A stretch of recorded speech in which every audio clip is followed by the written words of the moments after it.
Hello dears, welcome back. ഇന്ന് നമുക്ക് നല്ല ടേസ്റ്റി ആയിട്ടുള്ള ഒരു കട്ട്ലേറ്റിൻ്റെ റെസിപ്പി കാണാം. ഒട്ടും എണ്ണ പിടിക്കാത്ത, ഉണ്ടാക്കുമ്പോൾ പൊട്ടിപ്പോകാത്ത നല്ല ക്രിസ്പി ആയിട്ടുള്ള ഒരു ചിക്കൻ കട്ട്ലേറ്റാണ് നമ്മളിന്ന് ഉണ്ടാക്കുന്നത്. അപ്പോൾ റെസിപ്പിയിലേക്ക് പോകുന്നതിന് മുന്നേ നിങ്ങൾ ആദ്യമായിട്ടാണ് എൻ്റെ വീഡിയോ കാണുന്നതെങ്കിൽ ഒന്ന് സബ്സ്ക്രൈബ് ചെയ്ത് സപ്പോർട്ട് ചെയ്തേക്കണേ. അപ്പോൾ കട്ട്ലേറ്റ് ഉണ്ടാക്കുന്നതിനായിട്ട് 250 ഗ്രാം ചിക്കനാണ് എടുത്തിരിക്കുന്നത്. ബോൺലെസ് ചിക്കനാണ് കേട്ടോ ഇത്. ഇനി ഇതിലേക്ക് 1/4 ടീസ്പൂൺ ഉപ്പ്, 1/4 ടീസ്പൂൺ മഞ്ഞൾപ്പൊടി, 1/2 ടീസ്പൂൺ കുരുമുളക് പൊടി, 1/4 ടീസ്പൂൺ ഗരം മസാല, 2 നുള്ള് പെരിഞ്ജീരകം പൊടിച്ചത്, ഇത്രയും ചേർത്ത ശേഷം നല്ലപോലെ ഒന്ന് തിരുമിയെടുക്കണം. ഇനി നമുക്കിത് 10 മിനിറ്റ് റെസ്റ്റ് ചെയ്യാൻ വയ്ക്കാം. അപ്പോഴേക്കും കട്ട്ലേറ്റ് ഉണ്ടാക്കാൻ ആവശ്യം വേണ്ട ബാക്കി ഇൻഗ്രീഡിയൻസ് എല്ലാനും ഒന്ന് പറയാം.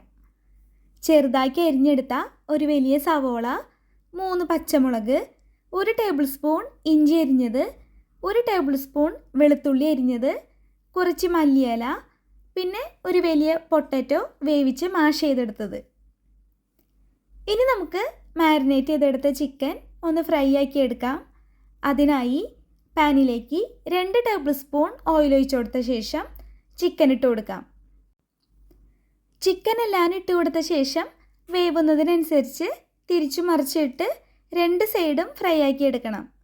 ഒരുപാട് അങ്ങ് മൊരിഞ്ഞു പോവേണ്ടതില്ല കേട്ടോ. 2 സൈഡും വേവായി കഴിഞ്ഞാൽ ഇനി ഇതൊരു ബൗളിലേക്ക് മാറ്റാം. ഞാനിപ്പോൾ ഫ്രൈ ആക്കിയ ചിക്കൻ വെച്ചാണ് കട്ട്ലേറ്റ് ഉണ്ടാക്കുന്നത്. ഇതിന് പകരം ഉപ്പും കുരുമുളക് പൊടിയും ചേർത്ത് വേവിച്ചെടുത്ത ചിക്കൻ യൂസ് ചെയ്താലും മതി. ഇനി ഇതൊന്ന് ക്രഷ് ചെയ്തെടുക്കണം. അതിനായി മിക്സിയുടെ ചെറിയ ജാറിലേക്ക് ചിക്കൻ ഇട്ട് കൊടുത്ത് ഒന്ന് ക്രഷ് ചെയ്തെടുക്കാം. ഒരുപാട് അങ്ങ് അരഞ്ഞു പോവണ്ട, ഇതുപോലെ ഒന്ന് റെഡിയാക്കി എടുത്താൽ മതിയാവും. ഇനി ഇതുപോലെ തന്നെ ബാക്കിയുള്ള ചിക്കനും ഒന്ന് ക്രഷ് ചെയ്തെടുക്കാം. ഇനി നമുക്ക് മസാല ഉണ്ടാക്കാൻ തുടങ്ങാം. അതിനായി പാനിലേക്ക് 2 ടേബിൾ സ്പൂൺ ഓയിൽ ഒഴിച്ചു കൊടുക്കാം. എണ്ണ ഇതുപോലെ ചൂടായി വരുമ്പോൾ അരിഞ്ഞു വെച്ച ഇഞ്ചിയും വെളുത്തുള്ളിയും ചേർത്ത് കൊടുക്കാം. ഇഞ്ചിയുടെയും വെളുത്തുള്ളിയുടെയും ഒരു പച്ചമണം ഇല്ലേ, അത് മാറി വരുമ്പോഴത്തേക്ക് സവോളയും പച്ചമുളകും കൂടെ ചേർത്ത് കൊടുത്ത് നല്ലപോലെ ഒന്ന് ഇളക്കി കൊടുത്ത് വഴറ്റിയെടുക്കണം. സവോള ഇതുപോലെ കളറൊക്കെ മാറി നല്ലപോലെ ഒന്ന് വഴഞ്ഞു വന്നു കഴിഞ്ഞാൽ ഇനി നമുക്ക് പൊടികൾ ചേർക്കാം. 1/4 ടീസ്പൂൺ കുരുമുളക് പൊടി, 1/4 teaspoon garam masala, 1/2 teaspoon chicken masala, 1/4 teaspoon ഉപ്പ്, ഇത്രയും ചേർത്ത ശേഷം നല്ലപോലെ ഒന്ന് ഇളക്കി യോജിപ്പിച്ചെടുക്കണം. ഇനി ഇതിലേക്ക് ക്രഷ് ചെയ്ത് വെച്ചിരിക്കുന്ന ചിക്കൻ ചേർക്കാം. ചിക്കൻ മസാലയുമായിട്ട് നല്ലപോലെ യോജിപ്പിച്ചെടുക്കണം. അപ്പോൾ അതിനു വേണ്ടി നല്ലപോലെ ഒന്ന് ഇളക്കി കൊടുക്കാം. ഇനി ഇതിലേക്ക് നമുക്ക് മാഷ് ചെയ്ത് വെച്ചിരിക്കുന്ന പൊട്ടറ്റോ കൂടി ചേർക്കാം. ഒപ്പം തന്നെ കുറച്ച് മല്ലിയില കൂടെ ചേർത്ത് വീണ്ടും നല്ലപോലെ ഒന്ന് ഇളക്കി യോജിപ്പിച്ചെടുത്ത് ഒരു 2 മിനിറ്റ് കൂടെ ഒന്ന് ചൂടാക്കി കഴിഞ്ഞാൽ കട്ട്ലേറ്റിന് വേണ്ട മസാല മിക്സ് റെഡി. ഇനി നമുക്ക് ഫ്ലെയിം ഓഫ് ആക്കാം. ഈ മസാല ഇപ്പോൾ ഒന്ന് ചൂടാറി വന്നിട്ടുണ്ട്. ഇനി നമുക്ക് ഉരുട്ടി കട്ട്ലേറ്റിൻ്റെ ഷേപ്പിലാക്കി എടുക്കണം.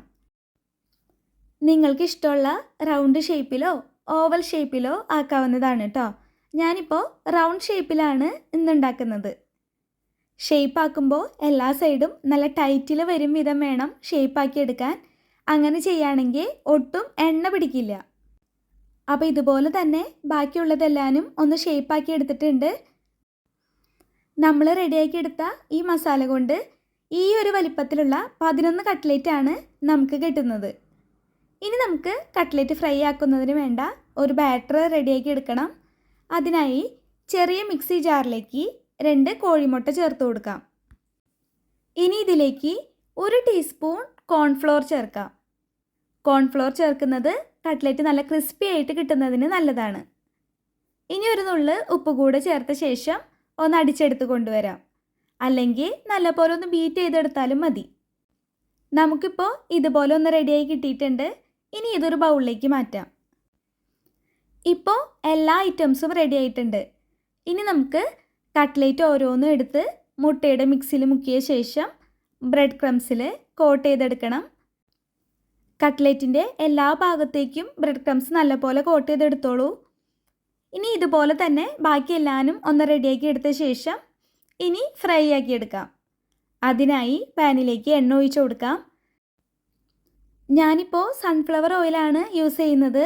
എണ്ണ ചൂടായിട്ട് വരുമ്പോൾ ഇതിലേക്ക് ഇനി കട്ട്ലറ്റ് ഓരോന്നായിട്ട് ഇട്ട് കൊടുക്കാം. ഇട്ട പാടെ ഇളക്കി കൊടുക്കരുത് കേട്ടോ. ഇനി കട്ട്ലറ്റ് കളറ് മാറി മൊരിഞ്ഞ് വരുന്നതിനനുസരിച്ച് തിരിച്ചും മറിച്ചിട്ട് 2 സൈഡും ഫ്രൈ ആക്കി എടുക്കാം. ഇതുപോലെ റെഡി ആയിട്ട് വരുമ്പോൾ നമുക്കിനി ഇതെടുക്കാവുന്നതാണ്. അപ്പോൾ നല്ല ക്രിസ്പി ആയിട്ടുള്ള നല്ല ടേസ്റ്റി ചിക്കൻ കട്ട്ലറ്റ് നല്ല പെർഫെക്റ്റ് ആയി തന്നെ നമ്മളിന്ന് ഉണ്ടാക്കിയെടുത്തിട്ടുണ്ട്.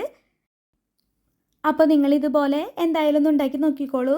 വീഡിയോ ഇഷ്ടപ്പെട്ടെങ്കിൽ ലൈക്ക് ചെയ്യുക, ഷെയർ ചെയ്യുക, സബ്സ്ക്രൈബ് ചെയ്യുക. സബ്സ്ക്രൈബ് ചെയ്യുമ്പോൾ തൊട്ടടുത്ത് കാണുന്ന ബെല്ലൈക്കണിൽ ഓൾ എന്ന ഓപ്ഷൻ കൂടി ഒന്ന് ക്ലിക്ക് ചെയ്തോളൂ കേട്ടോ. അപ്പോൾ മറ്റൊരു റെസിപ്പി വീഡിയോയിൽ നമുക്ക് വീണ്ടും കാണാം. അതുവരേക്കും ബൈ ബൈ. Thank you.